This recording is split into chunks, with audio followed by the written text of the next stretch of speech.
வணக்கங்க. மிதுன ராசியில் பிறந்த உங்களுக்கு இந்த ஒரு 2 வருஷமா எவ்வளோ தொல்லைகள், ஜென்மத்தில் குரு, 5ல் சனி, இந்த மாதிரி பல தொல்லைகளை பார்த்த உங்களுக்கு உங்களோட போன ஜென்மத்து புண்ணியங்கள்னாலும் உங்களோட நல்ல எண்ணங்கள்னாலும் இப்போ வரப்போகிற இந்த 2014 ஜூன் மாதம் வரப்போகிற குரு பெயர்ச்சி ஒரு மிக மிக உன்னதமான காலமாக உங்கள் வாழ்க்கையில் அமையுங்க. ஒரு முக்கியமான விஷயம் சொல்கிறேன்.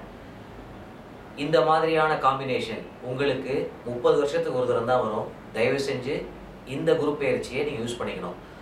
2ஆம் இடத்து குரு அப்படின்னு வரும்பொழுது முதல்ல உங்களுக்கு கல்யாணம் ஆகலை, குழந்தை இல்லை அப்படின்னா குழந்தை பிறந்தோம், கல்யாணம் ஆகிடும். உத்தியோகத்தில் தொல்லைகள்ங்க, வேலையே இல்லை, வேலை தேடிட்டு இருக்கேன், இல்லை இருக்கிற வேலையில் ஏகப்பட்ட ப்ரெஷர், ஃபினான்ஷியல் கமிட்மெண்ட்ஸ் ரொம்ப ஜாஸ்திங்க, கடனால் ரொம்ப சிரமப்படுறேன் அப்படின்னு நீங்கள் இருப்பீங்க. இதிலிருந்து கண்டிப்பாக மீண்டு வந்து ஒரு மிகப்பெரிய யோகமான பொசிஷன் நீங்கள் நிச்சயம் வர போகிறீங்க. ஹெல்த்தில் ஏதாவது ப்ராப்ளம் இருந்ததுனாலும் கண்டிப்பாக சரியாயிடும். கடன் தொல்லைகள் எல்லாத்தையும் மீண்டு வந்து அடைக்கக்கூடிய ஒரு லெவலுக்கு நீங்கள் நிச்சயமாக வந்துடுவீங்க. இந்த வருஷம் குரு பயிற்சி மட்டும் இல்லாமல் ஜூலை மாதம் ராகுகேத்து பயிற்சி இருக்குது, நவம்பர் மாதம் சனி பகவான் பயிற்சி இருக்குது. ஸோ ராகுகேத்து பயிற்சியில் கேத்து பகவான் 10ஆம் இடத்துக்கு வர்றதுங்கிறது உங்களுக்கு நீங்கள் பிஸ்னஸ் பண்ணிட்டு இருந்தீங்கனாலும் இல்லை ஒர்க் பண்ணிட்டு இருந்தீங்கனாலும் ஒரு பவர்ஃபுல் அத்தாரிட்டேட்டிவ் பொசிஷன் நீங்கள் நிச்சயமாக வருவீங்க. ரொம்ப நாள் எண்ணங்கள், ரொம்ப நாள் ஆசைகள் நிச்சயமாக உங்களுக்கு இந்த குரு பயிற்சியிலிருந்து ஈடேறும். நவம்பர் மாதம் நடக்கக்கூடிய சனி பயிற்சி மிக மிக யோகமான காலம். ஏன்னா உங்கள் ராசிக்கு 6ஆம் இடத்துக்கு வேறு சனி வராரு. அப்போது வெளியூர், வெளிநாடு, உங்களுக்கு அவார்டு, புகழ், ரெக்கக்னிஷன் அப்படின்னு எதை எடுத்தாலுமே ஒரு யோகமான காலங்களாக இந்த குரு பயிற்சி, சனி பயிற்சி எல்லாமே உங்களுக்கு இருக்குது. இதெல்லாமே மிதுன ராசிக்கு இருக்கக்கூடிய ஒரு பொதுவான பலன்கள். ஒரு ரொம்ப முக்கியமான விஷயம் சொல்கிறேன், தயவுசெய்து அதை கேளுங்க. ஒரு மனிதன் 9 கிரகத்தோட ஆதிக்கத்தில் தான் இந்த உலகத்தில் நம்ம வாழ்ந்துட்டு இருக்கோம். அந்த 9 கிரகமும் 12 ராசிகளில் சுற்றிட்டு வந்துட்டே இருக்கும்போது நம்ம பிறந்துட்டு இருப்போம். அதில் சந்திரன் அப்படிங்கிற கிரகம் நீங்கள் பிறக்கும்போது மிதுன ராசியில் இருந்தார். அவர் மிதுனத்தில் இருக்கும்போது நீங்கள் பிறந்ததுனால நீங்கள் மிதுன ராசின்னு சொல்கிறீங்க. அந்த மிதுன ராசியில் மிருகசீஷம், திருவாதிரை, புனர்பூசம் அப்படிங்கிற 3 நட்சத்திரம் இருக்குது. அந்த 3 நட்சத்திரத்தில் ஏதாவது நட்சத்திரம் தான் நீங்கள் பிறந்திருப்பீங்க. அப்படின்னா சந்திரன் அந்த நட்சத்திரத்தில் இருந்தாருன்னு அர்த்தங்க.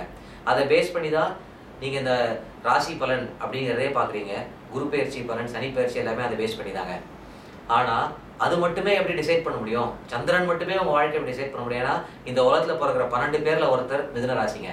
அப்போ எல்லாருமே உங்களை மாதிரி வாழ்க்கை அமையும் நிச்சயம் கிடையாது. அப்போது மீதி 8 கிரகங்கள் உங்கள் ஜாதகத்தில் எங்கே இருக்குது? உங்களோட லக்னம் எது? உங்கள் தொழில் ஸ்தானத்தை கண்ட்ரோல் பண்ணக்கூடிய கிரகம் எது?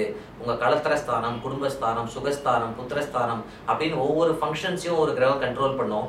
அது இல்லாமல் உங்களுக்கு இப்போ என்ன தசை நடக்குது, என்ன புக்தி நடக்குது அப்படின்னு கால்குலேட் பண்ணி அதுக்கப்புறமா இப்போ இருக்கக்கூடிய ராசி பலனும் சேர்த்து நீங்கள் பார்க்கும்போது தான் உங்களுக்கு முழுமையான பலன் கிடைக்கும். அப்படி இல்லைன்னா பொதுவாக நீங்கள் பார்க்குற இந்த மிதுன ராசி அப்படிங்கிற பலன் ஒரு 30லேருந்து 35% தாங்க நடக்கும். அப்போது 100% பலன் எப்படி தெரிஞ்சுக்கிறது அப்படின்னா, பை காட்ஸ் கிரேஸ் எங்களோட வெப்சைட் yourgoodtime.in அந்த வெப்சைட்டுக்கு வாங்க. அதில் கிரியேட் அ ஃப்ரீ அக்கௌண்ட் அப்படின்னு ஒரு பட்டன் இருக்கும். அதை கிளிக் பண்ணி அதில் உங்களோட name, date of birth, time of birth, place of birth எல்லாம் பொறுமையாக ஃபில் பண்ணுங்கள், சப்மிட் பண்ணுங்கள். கொஞ்சம் வெயிட் பண்ணுங்கள். உலகத்திலேயே முதல் தடவையாக உங்கள் ஹாரோஸ்கோப்புக்கான ஒரு பலன், பொது பலன்கள் கிடையாதுங்க, உங்கள் ஹாரோஸ்கோப்புக்கான பலன் வீடியோவாக நீங்கள் பார்ப்பீங்க. நிறையா வீடியோஸ் வரும். பொறுமையாக அதை நீங்கள் வாட்ச் பண்ணுங்கள். அதில் 2007லேருந்து 2013 வரைக்கும் உங்கள் வாழ்க்கை நல்லா நடந்தது அப்படிங்கிறது வரும். அதுக்கப்புறம் 2014 எப்படி நடக்கும், ஃப்யூச்சர் எப்படி நடக்கும் அப்படின்னாக்க அதுக்கு தான் நாங்கள் நாமினல் சார்ஜஸ் வச்சுருக்கோம். மற்றபடி அக்கௌண்ட் எல்லாமே ஃப்ரீ தாங்க. அந்த வீடியோஸ் எல்லாமே நீங்கள் ஃப்ரீயாக பார்ப்பீங்க. அதை பாருங்கள். அதை பார்த்துட்டு அதுக்கப்புறமா உங்களோட ஃப்யூச்சர் எப்படிங்கிறத டிசைட் பண்ணுங்கள். ரொம்ப நல்ல வளமான காலக்காக உங்களுக்கு நிச்சயமாக அமையுங்க. நன்றி, வணக்கம்.